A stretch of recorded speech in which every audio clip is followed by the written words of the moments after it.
Hello जय हिंद दोस्तों, कैसे हैं आप सभी लोग। आशा करते हैं बहुत अच्छे होंगे। मैं आपका अमित सर। इस वीडियो में जो है आपको सभी को पता है कि जवाहर नवोदय विद्यालय का आज 18 जनवरी 2025 को जो एग्ज़ाम हुआ है, उस एग्ज़ाम को जो है उसके संपूर्ण प्रश्नों का जो है आंसर और सोल्यूशन जो है वो हमारे सुमित सर के माध्यम से जो है कराए जाएंगे आज। ठीक है, अभी जो है आपको मैथ के इसमें 20 के 20 क्वेश्चन जो है एक सरल तरीके से बताए जाएंगे उसमें कि जो है उन प्रश्नों को कैसे करना था या उनका जो है सही जवाब क्या था। आप सभी बच्चे जो है फटाफट देखेंगे और मैच करेंगे अपने प्रश्नों को, और आप ये देखेंगे कि आपने कहाँ पे जो है गलतियाँ की प्रश्नों को हल करने में। ठीक है, तो हमारे बीच उपस्थित हैं सुमित सर, और आप हमको तो जानते ही हैं, तो बताने वाली कोई बात ही नहीं है। ठीक है, तो अभी हम एक एक करके प्रश्नों को देखने वाले हैं। ठीक है, एक एक प्रश्नों को देखेंगे आराम से और उनका सोल्यूशन पूर्ण रूप से करने वाले हैं। ठीक है, तो आप देखिए, आपके बीच जो है सुमित सर रहेंगे। ठीक है, और वो आपको 20 क्वेश्चन सोल्यूशन कराएंगे। आप सर अगर कुछ बोलना चाहते हैं तो बोल सकते हैं, और जो है अपने पेपर का जो है सोल्यूशन स्टार्ट कीजिए। अगर कुछ बोलना चाहते हैं बच्चों के लिए जो है तो बोल सकते हैं। ठीक है, हेलो नमस्ते प्यारे प्यारे बच्चों, आशा करते हैं कि आप बहुत ज़्यादा खुश होंगे। और आपका जो पेपर हुआ है, जैसा कि अमित सर जी ने आपको बताया है कि हम सुमित सर आपके जो है मैथ के प्रश्न करवाने वाले हैं। तो चलिए आइए देखते हैं हम क्वेश्चन नंबर। सबसे पहले जो मैथ का जो पोर्शन है उसमें सबसे पहला हम जो क्वेश्चन जो है सॉल्व करने जा रहे हैं। तो उसमें इस पेपर में हमारे पास जो एक सेट दिया गया है, उस सेट के माध्यम से हम देखेंगे कि जो हमारा पहला है क्वेश्चन, इस प्रश्न के माध्यम से हम देखेंगे। आप भी स्क्रीन पर वहाँ पर देख पा रहे होंगे कि हमारा जो पहला प्रश्न है कि 300 ml की पानी की 17 बोतलों में, यानी कि हमारी जो है उसकी धारिता पहले क्या दी गई है बोतलों की, हमारी 300 ml, यानी कि ये हमारी 300 ml की जो बोतल हैं, और वो बोतलों की संख्या कितनी है, वो है बोतलों की संख्या है 17। तो उन बोतलों की संख्या जो है इसको क्या करेंगे, हम इससे डिवाइड कर देंगे। प्लस साथ में लिखा है तथा, यानी कि प्लस यहाँ पे फिर दिया गया है 130 ml। 130 ml की जो बोतलें दी गई हैं, 130 ml की जो बोतल दी गई हैं, जो हैं उनकी संख्या है 30।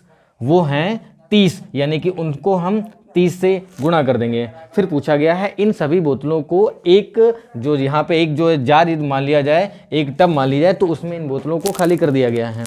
ठीक, तो अब हम क्या करेंगे, इसको सॉल्व करेंगे। तो कैसे करेंगे, तो यहाँ पे देखते हैं कि इसकी जो है इससे इंटू करेंगे, इसकी इंटू कर देंगे, गुणा कर देंगे। तो 17 तियाँ 51, यानी कि इसका जो है आ जाएगा 5100 ml, और इधर हो जाएगा 13 तियाँ 39, 13 तियाँ 39, 3900 ml। अब 5100 और 3900 ml को जब हम ऐड करेंगे, तो ऐड करने पे जो हमारा आएगा वो हम चलिए ऐड करते हैं यहाँ पे। तो ऐड करने पे हमारा आ जाएगा 9000 ml। और आपको पता होगा कि 9000 ml में 9000 ml को हम लीटर में लिखते हैं, तो 9 लीटर हमारा आंसर आ जाएगा। तो इसका हमारा आंसर हो जाएगा 9 लीटर, अर्थात हमारा जो है ऑप्शन नंबर बी इसका सही हो जाएगा। चलिए इसका ऑप्शन नंबर बी है।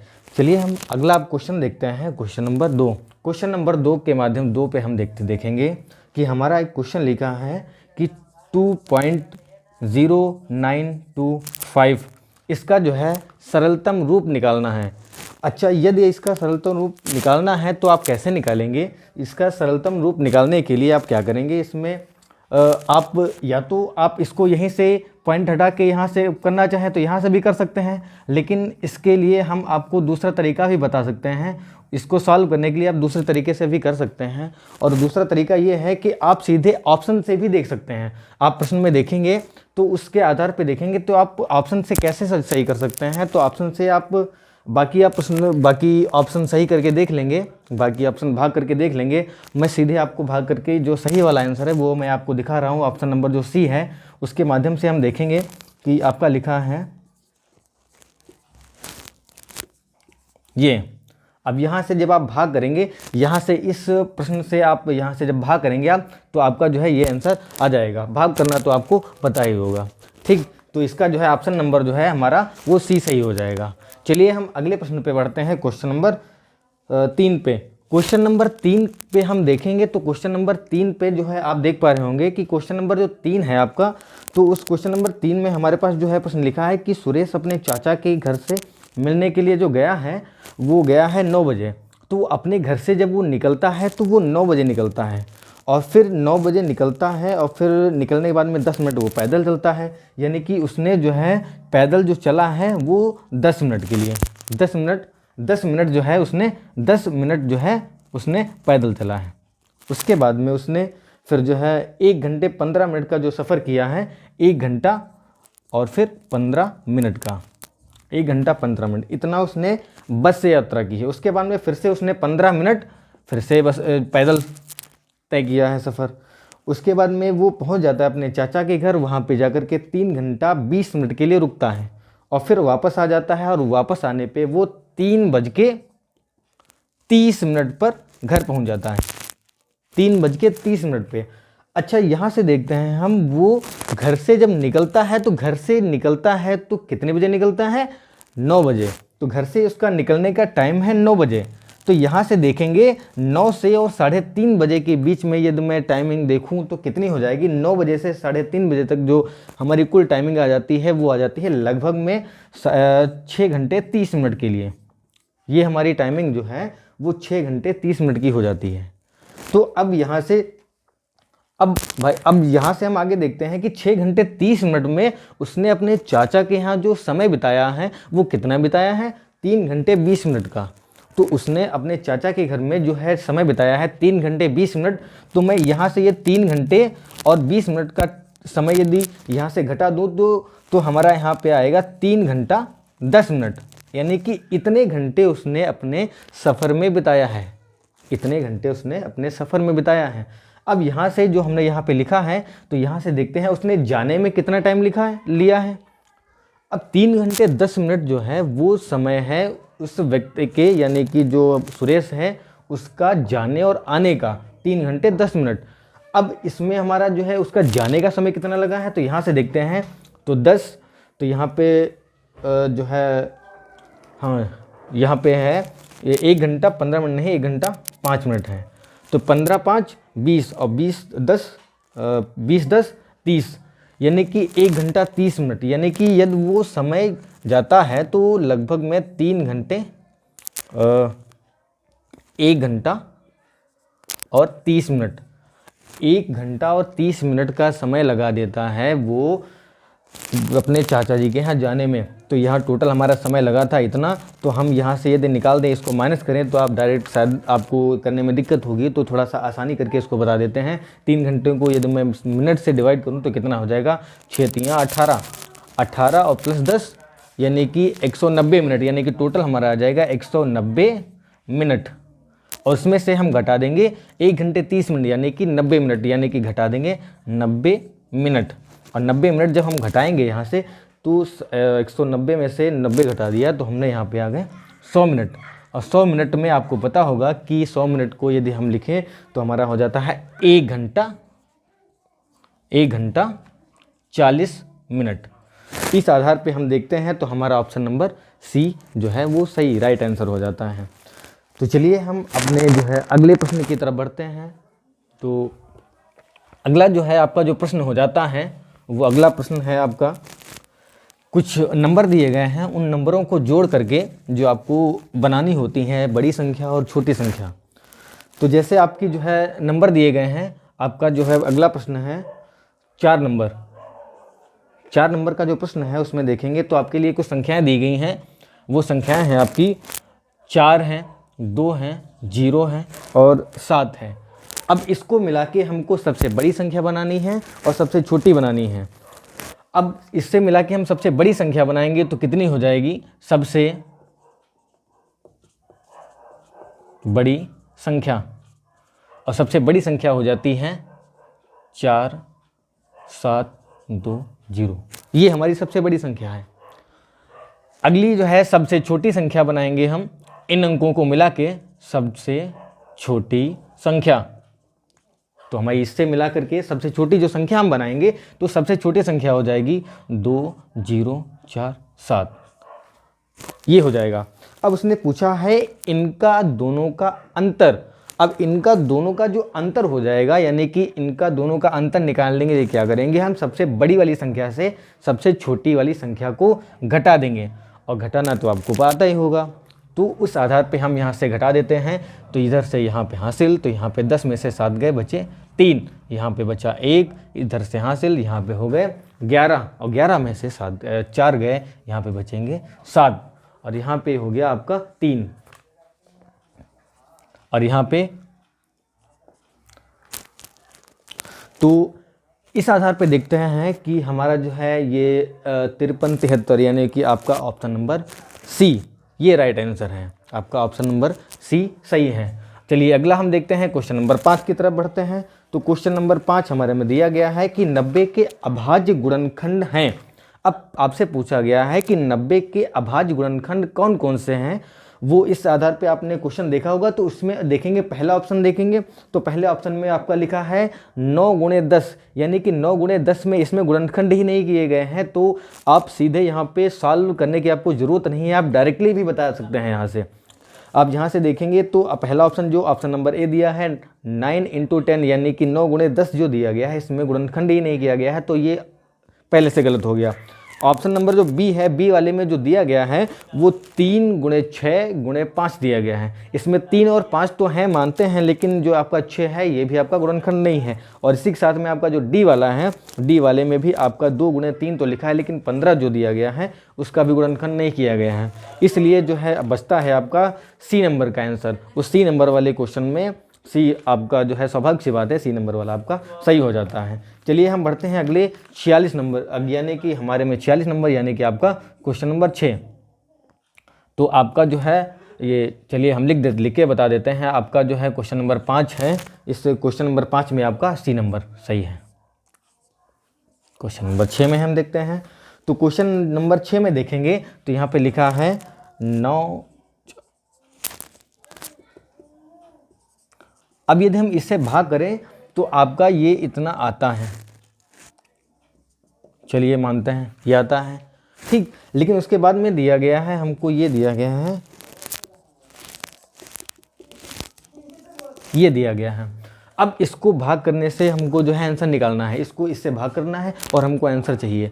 अब इससे हम भाग करके कैसे आंसर निकालेंगे, तो आपको ये सॉल्व करने की ज़रूरत नहीं है, आप इसको बिना सॉल्व किए ही निकाल सकते हैं ऑप्शन को देख करके। और ऑप्शन को देख करके कैसे आप निकालेंगे, तो ऑप्शन को देख करके निकालने का तरीका हम आपको बता रहे हैं। जैसे आपको दिया जाए कि बाकी सभी ऑप्शन में देखा जाए, भाई देखिए आप यहाँ पे देखिए कि पॉइंट के आगे 2 संख्या है यहाँ पे, और यहाँ पे पॉइंट के आगे 1 संख्या है, यानी कि मैं एक बार भी इसकी टेबल इसमें लगाऊंगा, 12 का पहाड़ा इसमें लगाऊंगा तो एक बार भी नहीं जा रहा है, अर्थात हमको पहले से 0 बार लगाना पड़ेगा। तो यदि मैं ऑप्शन में देखूं तो ऑप्शन में कोई भी ऑप्शन आपका नहीं है, सिर्फ एक ऑप्शन को बी नंबर वाले को छोड़ के बाकी सभी ऑप्शन में पॉइंट के आगे संख्या दी है। लेकिन हमको सबसे पहले क्या होना चाहिए था, 0 आना चाहिए था, लेकिन 0 आपका इसमें नहीं है, इसलिए आपका इसमें जो है ऑप्शन हो जाएगा वो आपको बिना सॉल्व किए आप जो है लगा सकते हैं इसको, ऑप्शन नंबर इसमें बी हो जाएगा आपका। चलिए हम बढ़ते हैं अगले क्वेश्चन नंबर 7 की तरफ। तो क्वेश्चन नंबर 7 में हमारा दिया गया है, हम इसको इसका योगफल निकालना है। तो हमारा क्वेश्चन दिया है 1.1 और फिर लिखा है 1.01, फिर लिखा है 1.001, फिर 0.01, 11.01 और फिर यहाँ पे 111.1001। अब यहाँ से हम इसको सॉल्व कर लेते हैं, यहाँ से हम इसको जोड़ लेते हैं। आपको तो पता होगा कि इसको कैसे सॉल्व किया जाता है, जहाँ पे हमको नहीं आता है समझ में तो उसकी जगह पे यहाँ पे पीछे हम 0 लगा सकते हैं, ठीक। यहाँ पे भी लगा देंगे और यहाँ पे भी लगा देंगे। अब यहाँ से हम जोड़ लेते हैं, तो इसको जोड़ेंगे यहाँ से तो कितना आ जाएगा, यहाँ पे हमारा 1, फिर यहाँ पे भी 1, यहाँ पे 1 2 3, यहाँ पे 3 और यहाँ पे 2, 1 2 3 4 5 यहाँ से। तो इस आधार पे देखते हैं 125.2311, हमारा 125.2311, ये यानी कि ये ऑप्शन आपका जो है, इसमें ऑप्शन नंबर आपका सी जो है वो राइट आंसर है, सी जो है आपका वो सही हो जाएगा। चलिए अगला क्वेश्चन हम देखते हैं, क्वेश्चन नंबर 8। तो उस क्वेश्चन नंबर 8 को देखेंगे तो क्वेश्चन नंबर 8 में हमारा क्या दिया गया है, क्वेश्चन नंबर 8 में लिखा है कि निम्न में लिखित में से वह कौन सी संख्या है जो सदैव प्रत्येक अभाज्य संख्या का एक गुणनखंड है।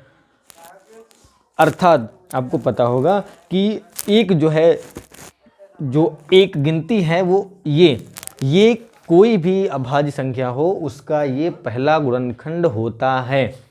तो इसलिए आपका इसमें जो है ऑप्शन नंबर 8वें का ए वाला ऑप्शन आपका सही हो जाएगा, राइट आंसर हो जाएगा।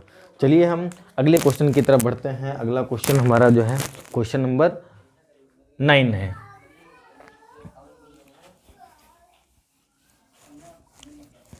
तो हमारा क्वेश्चन नंबर अगला 9 नंबर जो हमारे में दिया गया है क्वेश्चन नंबर, वो लिखा है भाग के एक प्रश्न में यदि भाजक हमारा है, भाजक हमारा दिया गया है 51 और भागफल हमारा है 16 और शेषफल हमारा है 27। आपको तो यहाँ पे पता होगा कि क्या होता है हमारा फार्मूला यहाँ पे, भाज्य बराबर भाजक गुणे भागफल। भाज्य बराबर यानी कि हो जाता है भाज्य बराबर भाजक गुणे भागफल प्लस शेषफल, यानी कि 51 गुणे 16 प्लस 27। यहाँ से हम गुणा कर लेंगे, तो हम डायरेक्टली यहाँ पे गुणा करके दिखाते हैं आपको। 16 एकम 16, 16 85 81, यानी कि यहाँ पे 816 प्लस 27 इसमें जोड़ देंगे।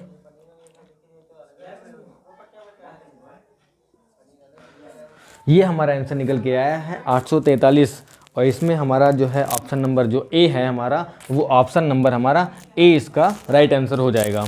चलिए हम अगला क्वेश्चन देखते हैं। अगला क्वेश्चन हमारा जो है, ये हमारा क्वेश्चन जो था वो 9 नंबर का क्वेश्चन था और अगला हमारा 10 नंबर का क्वेश्चन है। 10 नंबर का जो क्वेश्चन दिया गया है उसमें हमारा दिया गया है 3 + 3/100 प्लस 3/1000। चलिए ये है। तो इस क्वेश्चन को सॉल्व करने का एक तरीका है, वो साधारण तरीका है, वो मैं आपको बता देता हूँ। तो इसको जो है आप ऐसे सॉल्व कर सकते हैं, जितने भी नीचे अंक दिए गए हैं, नीचे जितने भी जीरो दिए गए हैं उतनी संख्या पहले आप ऊपर पॉइंट लगा सकते हैं। तो यहाँ पे नीचे हमारे 2 जीरो दिए गए हैं, तो हम इसको 2 संख्या पहले पॉइंट हम लगा सकते हैं, यानी कि एक तो संख्या हमारी 3 हो गई, उसके साथ में दूसरा हमारा 0 हो जाएगा। हमने यहाँ पे देखा था 2 जीरो हैं, तो 2 जीरो के पहले हम पॉइंट लगाएंगे, 2 संख्या पहले। तो 2 संख्या हो गई हमारी, दूसरी संख्या के पहले हमने पॉइंट लगा दिया। तो वैसे ही सेम इसको भी करेंगे। तो इसको कैसे कर सकते हैं, तो एक तो 3 हो गया और 3 संख्या पहले पॉइंट, यानी कि 1 और 2 3, यहाँ पे हमारा पॉइंट लग गया। अगला हमारा है वो है, इसको ऐसे कर लेंगे, 3 हमारा यहाँ पे, और फिर ये जो है इसका कितना हो जाएगा, 1 2 3 4 5 6, यानी कि 1 2 3 4 5 6, यहाँ पे हमारा पॉइंट। अब जैसे हमने इसको इसके पहले वाले क्वेश्चन को, क्वेश्चन नंबर 7 को हमने सॉल्व किया था, वैसे इसको करेंगे तो कैसे हो जाएगा हमारा। तो यहाँ से हम सॉल्व करेंगे तो कितना हो जाएगा 3, और उसके बाद में हम इसको जोड़ देंगे तो 3, और उसके बाद में हो जाएगा हमारा पॉइंट, और फिर हमारा 0 3 और फिर 3, और इसके बाद में हो जाएगा 0 0 3। ये आपका आंसर आया है। तो इसमें हम देखते हैं कि हमारे में जो प्रश्न है, इस प्रश्न का जो उत्तर है हमारा, अगले प्रश्न का जो उत्तर है वो हमारा हो जाएगा ऑप्शन नंबर बी, इसका राइट आंसर हो जाता है। ऑप्शन नंबर इसका बी हो जाएगा। तो इसी के साथ में हम बढ़ते हैं अगले वाले प्रश्न की तरफ। जो अगला वाला प्रश्न हमारा है वो हमारा 11 नंबर का जो प्रश्न है हमारा, उस 11 नंबर के प्रश्न में देखते हैं कि एक हमारे पास में एक घड़ी है, और उस घड़ी की मैं ये घड़ी की बात करूं तो यहाँ पे एक घड़ी है, यहाँ पे 12 1 3 4 5 6 7 8 9 10 11, ये मेरे पास एक घड़ी यदि बनी है। तो इस घड़ी में यदि 6 बजते हैं तो 6 बजने में आपको पता होगा कि 6 बजने में यदि मेरी जो छोटी वाली सुई होती है, छोटी वाली सुई जो होती है वो 6 पे होती है, और जो बड़ी वाली सुई होती है वो 12 पे होती है। तो यहाँ से देखते हैं, तो मेरी इन दोनों सुइयों के बीच में जो कोण बनता है वो बनता है 180 अंश का, यानी कि, और 180 अंश आप जानते होंगे कि 180 अंश को हम एक दूसरा नाम देते हैं जिसको बोलते हैं सरल कोण। इसको हम सरल कोण भी कह सकते हैं। ठीक, तो हमारा जो है 11 नंबर का जो प्रश्न है, इस 11 नंबर के प्रश्न का जो हमारा सही उत्तर हो जाएगा, राइट आंसर हो जाएगा, वो हो जाएगा बी। इसका जो है सही आंसर हो जाएगा बी। तो चलिए हम चलते हैं अगले प्रश्न नंबर 12 की तरफ। तो हमारा जो अगला प्रश्न है उस 12 की तरफ हम देखते हैं। तो 12 नंबर में हमारा क्या आ जाएगा? तो जो 12 नंबर का जो प्रश्न हमारा है, इस 12 नंबर में दिया गया है कि एक साइकिल का जो पहिया है, एक साइकिल का जो पहिया है, इस पहिए में हमारी जो है कुल मिला के 24 तीलियाँ हैं। और आपको पता होगा इसमें पूछा है कि दो संलग्न तीलियों के बीच में, यानी कि दो संलग्न यानी कि एक पास में जो जुड़ी है दो तीलियाँ हैं, इनके बीच का जो कोण है वो कितना बनेगा।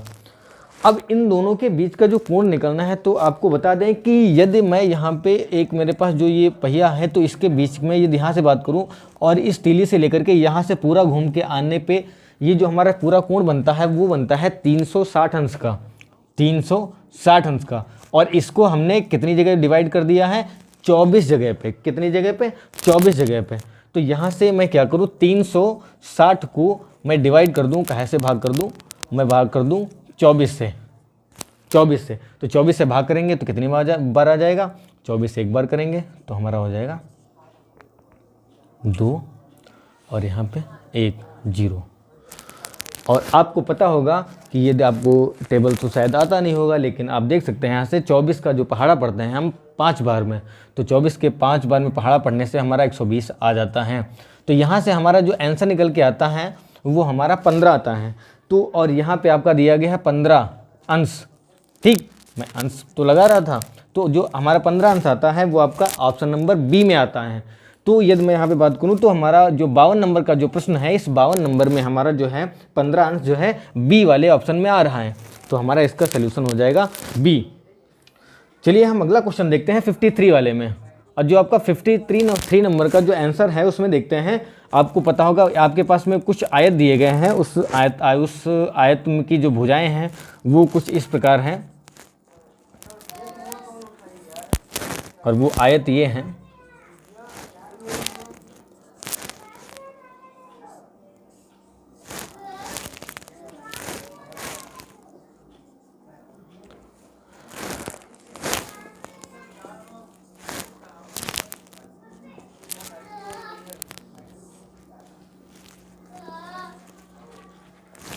शायद आपको देखने में दिक्कत हो रही हो, तो चलिए हम चेंज कर रहे हैं। तो इसमें यदि इसको सॉल्व करेंगे तो आपको पता होगा कि इसमें क्वेश्चन में पूछा जा रहा है कि निम्नलिखित जो आयत दिए गए हैं, इन आयतों में किसका क्षेत्रफल सबसे ज़्यादा है, किसका क्षेत्रफल सबसे अधिक है। तो इनका क्षेत्रफल सबसे अधिक कैसे निकालेंगे? तो आपको पता होगा कि आयत का जो क्षेत्रफल होता है वो आयत का क्षेत्रफल जो होता है वो आयत का क्षेत्रफल होता है लंबाई गुणे चौड़ाई, लंबाई गुणे चौड़ाई। तो मैं यहाँ से बात करूँ तो मैं लंबाई गुणे चौड़ाई, यानी कि आपको पता होगा कि इन जो भुजाएं हैं जो दी गई हैं, इन भुजाओं में एक हमारी लंबाई है, एक हमारी चौड़ाई है। तो इन चारों में मैं बात करूं कि लंबाई गुणे चौड़ाई इनकी गुणा कर दूं तो हमारा आंसर आ सकता है। तो इसमें हमारा ये पहला दिया है कि इसकी यानी कि 10 से इसकी गुणा कर दूं 18 से, तो क्या हो जाएगा 180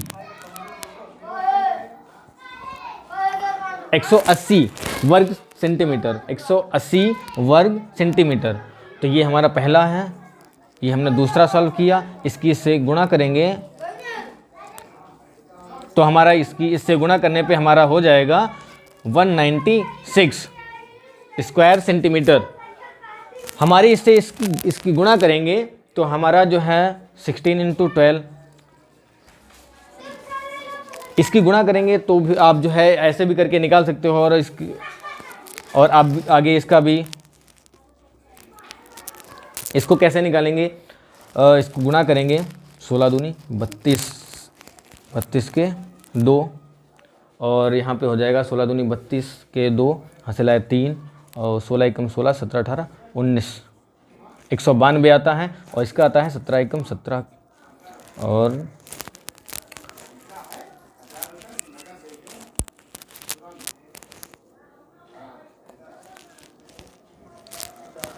तो चलिए इस यहाँ से आपने देखा है यहाँ से आपने देखा कि इन सब में जो हमारा सबसे ज़्यादा मान आ रहा है वो इस वाले का आ रहा है 14 गुणे 14, यानी कि हमारा जो है ये 2, तो हमारा 196 स्क्वायर सेंटीमीटर ये आपका जो है ऑप्शन नंबर बी में आ रहा है। तो इसका जो इसका भी हम देखेंगे तो इसका ऑप्शन नंबर हमारा बी आ जाएगा, ऑप्शन नंबर हमारा बी हो जाएगा। चलिए हम अगला क्वेश्चन देखते हैं 54 नंबर का क्वेश्चन। तो हमारा 54 नंबर का जो क्वेश्चन है, 54 नंबर का जो क्वेश्चन है वो आप देखेंगे, इसमें एक पैराग्राफ आपको यहाँ पे दिख रहा होगा। वो पैराग्राफ जो है उस पैराग्राफ में देखेंगे कि इसमें दिया गया है पी, क्यू, आर और एस, इन 4 बच्चों के जो है कुछ प्रश्न किए गए हैं इन 4 बच्चों के द्वारा। वो क्या दिया गया है, इनमें आप देखेंगे कि जो है पहले नंबर में P है, फिर Q है, फिर R है, फिर S है।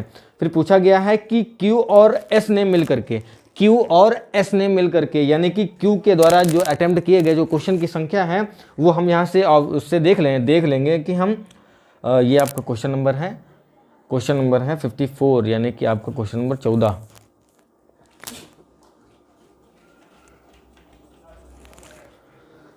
ठीक, हमारे में क्वेश्चन नंबर 54 है, आपका जो है क्वेश्चन नंबर 14।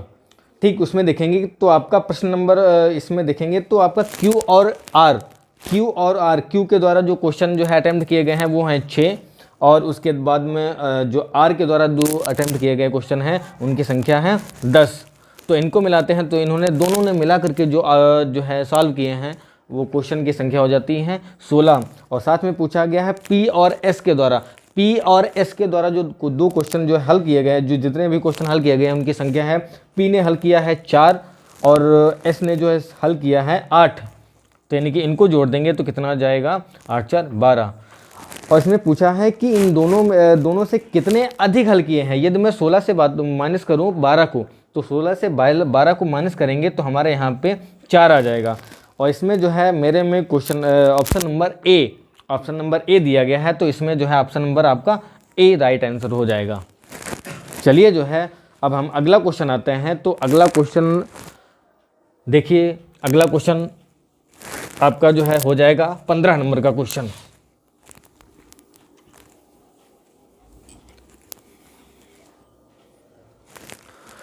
तो जो 15 नंबर का जो क्वेश्चन है आपका पता है कि इसमें एक हमारे पास में एक भिन्न दी गई है। 15 नंबर के क्वेश्चन में एक भिन्न दी गई है 33/40।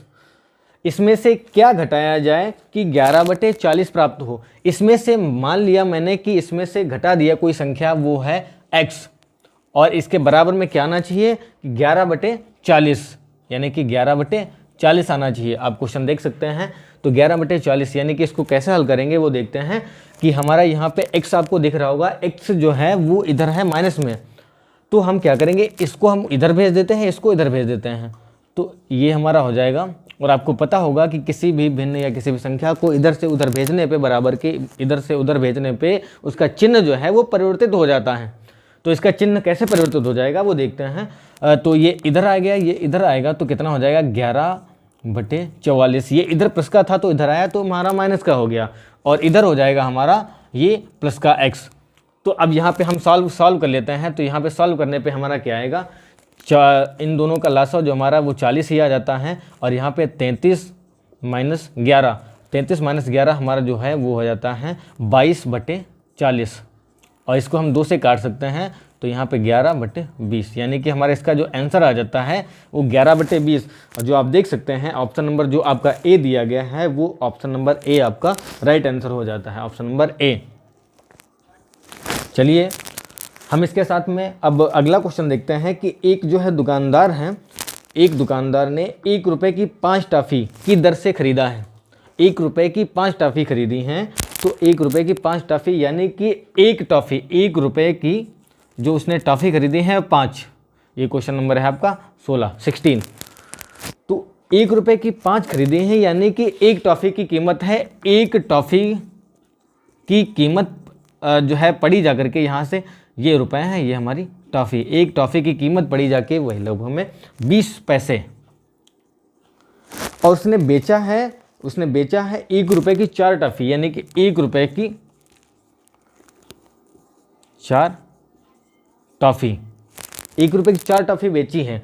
तो यानी कि एक टॉफ़ी की जो है इसमें जो हमारी जो बेचने की जो दर आती है वो कितनी आती है, तो यहाँ से हम देखेंगे तो इसकी आती है 25 पैसे।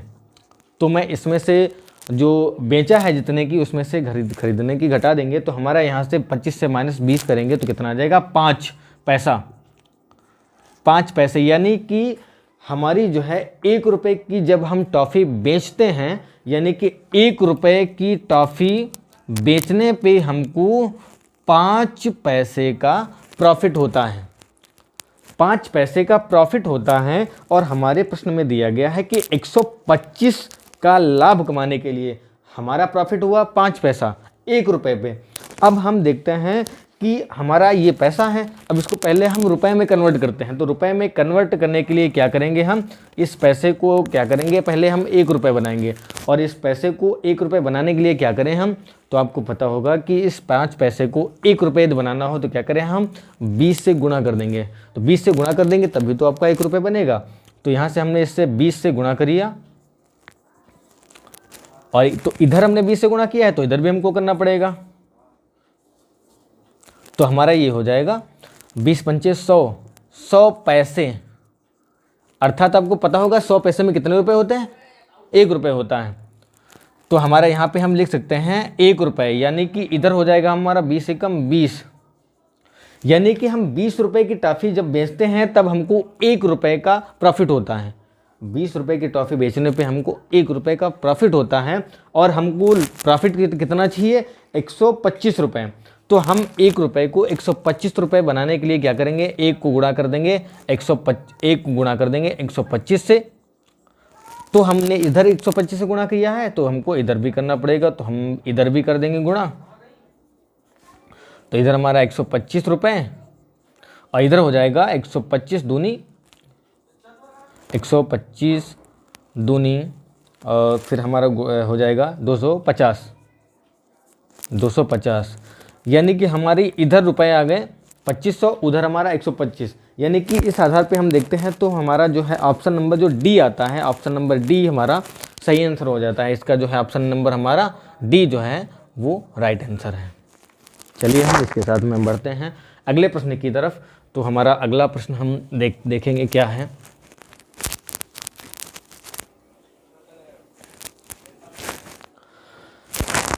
हमारे पास में जो अगला प्रश्न दिया गया है वो है प्रश्न नंबर 17।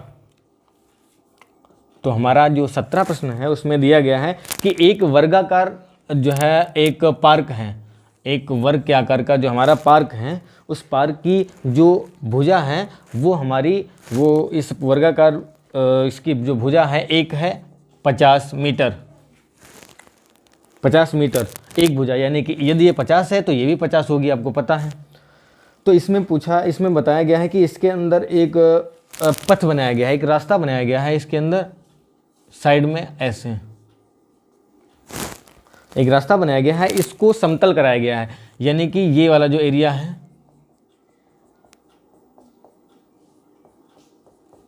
इस एरिया को समतल कराया गया है।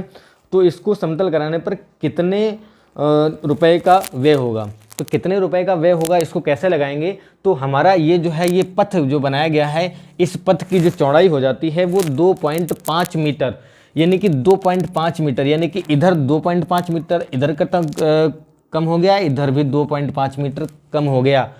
आपको पता होगा इसका जो है हम क्षेत्रफल निकालें तो क्षेत्रफल हमारा कितना हो जाएगा 50 × 50। आपको अभी हमने बताया था, पिछले क्वेश्चन में हमने अभी आपको बताया था कि आयत का या फिर जो है वर्ग की मैं बात करूं तो इसका जो क्षेत्रफल हो जाता है वो, यदि मैं बात करूं आयत की तो आयत का क्षेत्रफल हो जाता है लंबाई गुणे चौड़ाई, और यदि मैं बात करूं वर्ग की तो वर्ग में हो जाता है भुजा स्क्वायर, बात सेम है। तो इसमें 50 × 50 यानी कि हमारा हो जाता है टोटल जो हमारा एरिया निकल के आता है वो आता है 2500 वर्ग मीटर, 2500 वर्ग मीटर हमारा आता है। लेकिन मैं बात करूं यदि ये बीच वाले एरिया की, ये हमारा कितना एरिया बच रहा है, मैं इसकी बात करूं, यदि मैं भाई यहाँ पे देखेंगे तो हमारा जो टोटल एरिया है, इस टोटल एरिया से मैं यदि बीच वाले एरिया को माइनस कर दूं तो हमारा ये वाला एरिया जो है वो आ जाएगा। तो हमारा ये वाला एरिया कितना बचता है, तो 50 में से इधर वाला और इधर वाला ये दोनों माइनस हो गए, और ये हमारे कितने थे आपको अभी हमने बताया था, ये जो है 2.5 है, 2.5 इधर और 2.5 इधर, यानी कि 2.5 और प्लस 2.5 कितना आ जाएगा, यहाँ पे हमारा आ जाएगा 5 मीटर, यानी कि हमारा टोटल 50 में से कितना कम हो गया हमारा, 50 में से हमारा कम हो गया 5 मीटर। तो 50 में से हमारा जो है 50 में से हमारा 5 मीटर यदि कम हो जाता तो हमारी एक भुजा बचती है अंदर वाले की 45। तो ये 45 है तो ये भी भुजा हमारी हो जाएगी 45। अब मैं अंदर वाले की भुजा को, अंदर वाले का क्षेत्रफल निकाल लेता हूँ। तो अंदर वाला क्षेत्रफल हमारा हो जाएगा 45 गुणे 45। तो ये हमारा हो जाएगा, इसकी गुणा कर लेंगे तो हमारा हो जाता है 5 पच्चे 25 के 5 2 5 को 20 2 22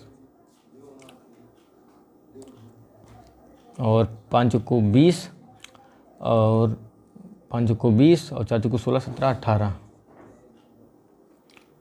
18 2025। तो हमारी जो इसकी भुजा आती है 2000, ये हमारा क्षेत्रफल आता है 2025 वर्ग मीटर।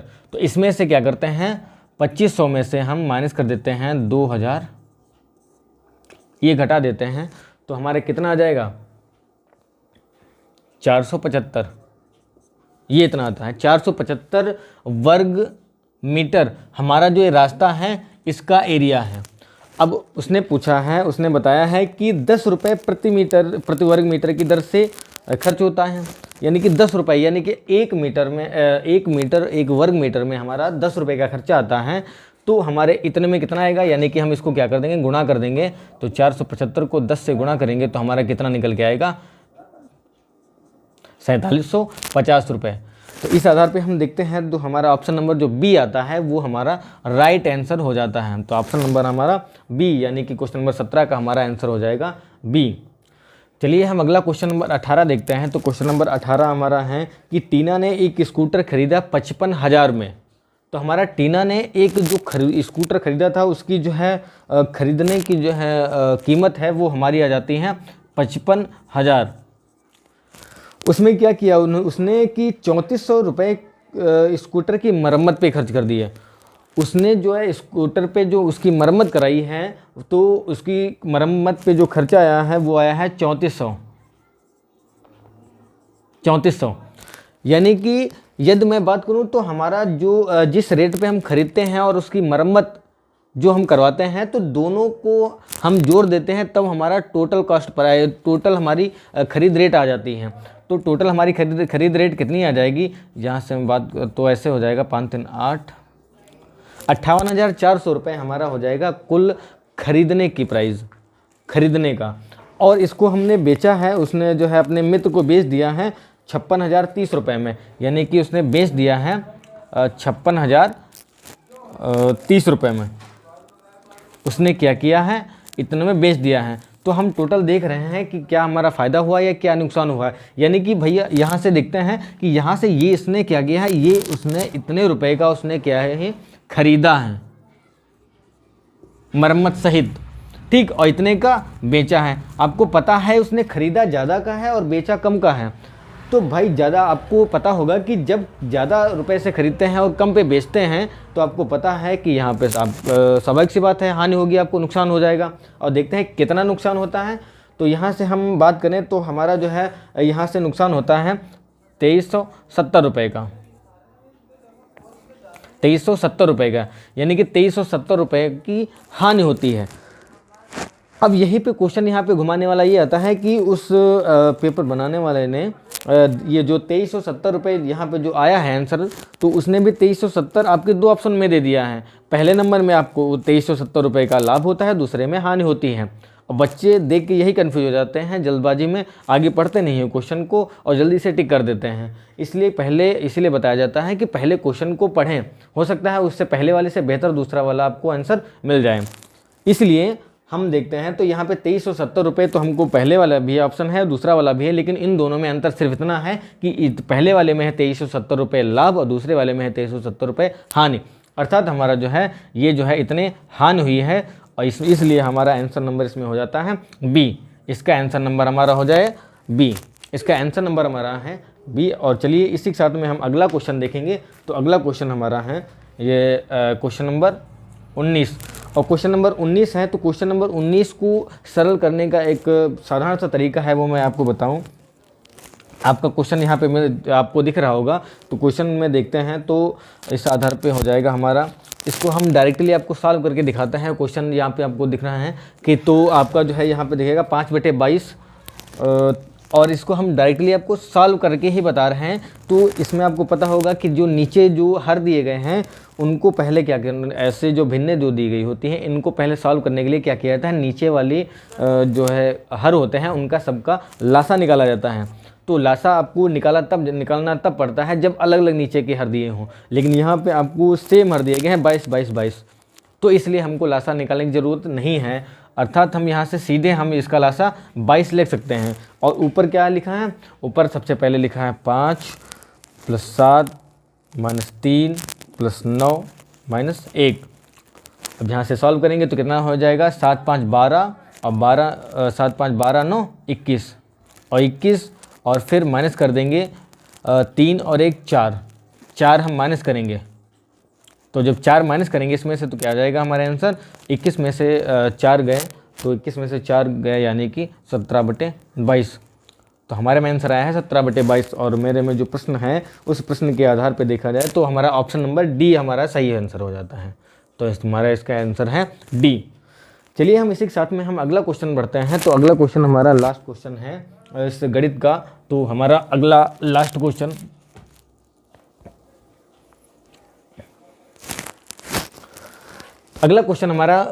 हमारा 20 नंबर का जो क्वेश्चन है वो आ जाता है, आपको दिख रहा होगा स्क्रीन पे। तो इसको मैं लिख देता हूँ।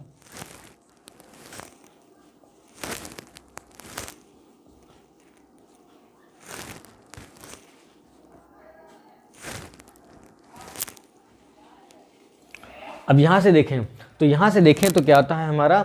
अब इसको यहाँ से आपको पता होगा कि इनको सॉल्व करने के लिए आपको एक तरीका बताया जाता है कि सबसे पहले हम जो सॉल्व करते हैं वो पहले हम इस वाले ब्रैकेट को हल करते हैं। इसको बार ब्रैकेट बोला जाता है। तो सबसे पहले हम इसको सॉल्व करेंगे, फिर हम छोटे ब्रैकेट को, फिर मंझले को, फिर बड़े वाले को हल करेंगे। तो एक एक स्टेप में आपको सॉल्व करके देख सकते हैं। तो हमारा ये हो जाएगा। अब यहाँ से देखो 4 है और 4 में से 1 जाता है, तो 4 में से 1 जाता है तो बचता है हमारा यहाँ पे बचेगा 3।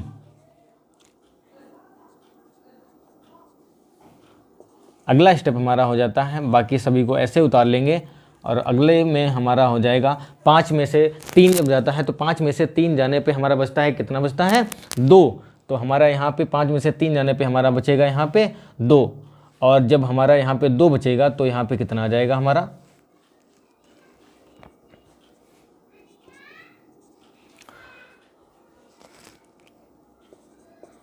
आगे हम करते हैं ऐसे। तो 18 में से 2 जाने पे हमारा यहाँ पे बचेगा 16। तो यहाँ से हम यहाँ पे बचेगा 16। तो इसको हम ऐसे करेंगे।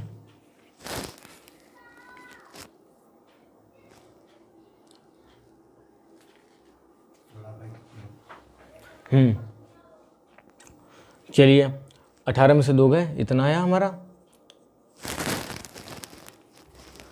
और फिर हमारा हो जाता है 16 और फिर इसकी जगह पे क्या कर देंगे हम, 18 में से 16 जाएगा। हाँ, तो 18 यहाँ पे 8 और 18 में से 16 जाएगा तो हमारा हो जाएगा 2। तो यानी कि हम यहाँ से हल करेंगे तो कितना हो जाएगा 2, इसमें से घटेगा तो क्या बचेगा यहाँ पे हमारा 6। तो यहाँ पे शायद कुछ है जो हमने किया है। 18 में से 2 16। तो 18 कहाँ से घटेगा ना 16 से ऊपर दूसरे स्टेप में, तीसरे स्टेप में ऊपर देखो 5 - 3 यहाँ पे हो जाएगा 2 और यहाँ पे 16 था, मिस्टेक की वजह से गलत हो गया है 16। तो यहाँ पे 16 में से 2 जाएंगे हमारा, ये है 18 और यहाँ पे 16 में से 2 जाएगा हमारे यहाँ पे बचेगा 14 बचेगा। तो यहाँ पे हमारा 18 में से 14 जाएगा, हमारा बचेगा 4। तो ऐसे देखेंगे तो 8 में से 4 गए जाएगा 4, ये हमारा 4 आंसर हो जाएगा। तो अब हम देखेंगे तो इसके आधार पर देखेंगे तो हमारा ऑप्शन नंबर हमारा सी सही हो जाता है। तो हमारा जो है इसका आंसर नंबर सी हो जाएगा। ठीक है, तो इसी के साथ में आपको समझ में आया होगा जो है, हम सोच रहे होंगे। तो जो है चलिए आपको जो ऐसा है आपने बढ़िया किए होंगे, स्कोर बढ़िया किया होगा। ठीक है, धन्यवाद। आशा है आप सभी लोगों को बहुत बेहतर तरीके से जो है प्रश्नों को समझ में आया होगा।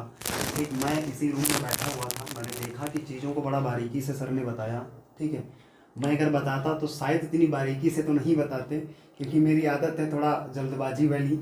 ठीक है, तो सर ने ये हमने देखा कि एक एक टॉपिक को प्रश्नों को तो कराया ही कराया, बट उससे रिलेटेड जो आपके फार्मूले वगैरह बनते हैं उन सभी को एक बेसिक तरीके से, मतलब ये कहा जाए कि इतना बेसिक तरीके से बताया है, अगर बच्चा भी करना चाहे तो उसको कर सकता है। ठीक है, इतने बेहतरीन तरीके से बताया गया है। तो उम्मीद करते हैं आप सभी लोगों को जो है वीडियो ये बहुत ही अच्छा लगा होगा, और अगर अच्छा लगा है तो कमेंट कीजिए, शेयर कीजिए, क्योंकि इससे रिलेटेड आपके जो भी नोटिफिकेशन है, जैसे मान के चलो भी इस पे जो वीडियो अगली बनेगी आपकी क्या कट ऑफ रहने वाली है, कितने नंबर पे उम्मीद है बच्चों का सिलेक्शन होगा, ये एक आइडिया लगानी है। जो आइडिया लगाने के लिए आप सभी लोगों को मैक्सिमम मुझे ये पता करना पड़ेगा कि आपके कितने आंसर जो है सही हैं। तो आप सभी से एक रिक्वेस्ट है कि आपके जो 20 क्वेश्चन सर ने कराए हैं तो उसमें आपके कितने सटीक सही आंसर हैं, उन आंसरों को जो है आप जो है 20 में 17 सही हैं, 18 जो भी सही हैं, वो आप कमेंट बॉक्स में जो है मैसेज जरूर छोड़िएगा। ठीक है, क्योंकि उसी से रिलेटेड हम एक कट ऑफ का जो है आइडिया लगा पाएंगे कि क्या कट ऑफ आने वाली है। ठीक है, क्योंकि कहते हैं कि आपने तो मेहनत कर लिया और मेहनत का वो आज रिजल्ट था, और परेशान बिल्कुल होना नहीं है। मेहनत अगर आपने किया है, ठीक है, तो उसका फल आपको मिलेगा, क्योंकि ये कहावत कही जाती है कि मेहनत कभी क्या बोलते हैं, इस टाइप से कोई है, एक थॉट है जिसको बोलते हैं कि अभी तो याद नहीं आ रही है, लेकिन जैसे ही याद आती है हम आपको बताने का प्रयास करेंगे। ठीक है, बहुत अच्छा बताया हमारे हिसाब से। ठीक है, तो जैसे अमित सर जी ने कहा था तो वैसे हम इसको पूरा करते हैं। वो क्या कहते हैं ना, एक हरिवंश राय बच्चन जी की जो है एक कविता है, तो उसकी जो पहली लाइन है वो इस प्रकार से कही जाती हैं कि लहरों से डर के नौका कभी पार नहीं होती है, लहरों से डर के नौका कभी पार नहीं होती है, और हिम्मत करने वालों की कभी हार नहीं होती है। ठीक है, बहुत अच्छा सर ने बताया और बढ़िया सा जोश भर दिया सबके अंदर। ठीक है, तो उम्मीद करते हैं कि आपको बेसिक तरीके से बहुत अच्छे से समझ में आया होगा। ठीक है, आगे की जो नेक्स्ट वीडियो है आपको धीरे धीरे करते मिलती रहेंगी। ठीक है, अदरवाइज क्लास की जैसे अभी सैनिक स्कूल की चल रही हैं, ठीक है, अदर आपको विद्या ज्ञान की क्लासें चलेंगी। ठीक है, तो इससे रिलेटेड सारी क्लासें आपकी चलते रहेंगी। क्या नोटिफिकेशन आने वाला है, कुछ सभी जानकारी आपको मिलेंगी, इसलिए प्लीज़ चैनल को सब्सक्राइब कीजिए। ठीक है, तो आज के लिए बस इतना ही कहना चाहेंगे। ठीक है, तो आज के लिए राम राम, जय हिंद, वंदे मातरम। और हाँ, आपके यहाँ जो है बड़े बच्चे होंगे, उन बच्चों के लिए भी जो है हाई स्कूल तक की हमारी जो है इस चैनल पे क्लासेस जो है आपके लिए आती रहेंगी। आप उनसे भी जो है कह के यहाँ पे पढ़ सकते हैं। ओके, धन्यवाद।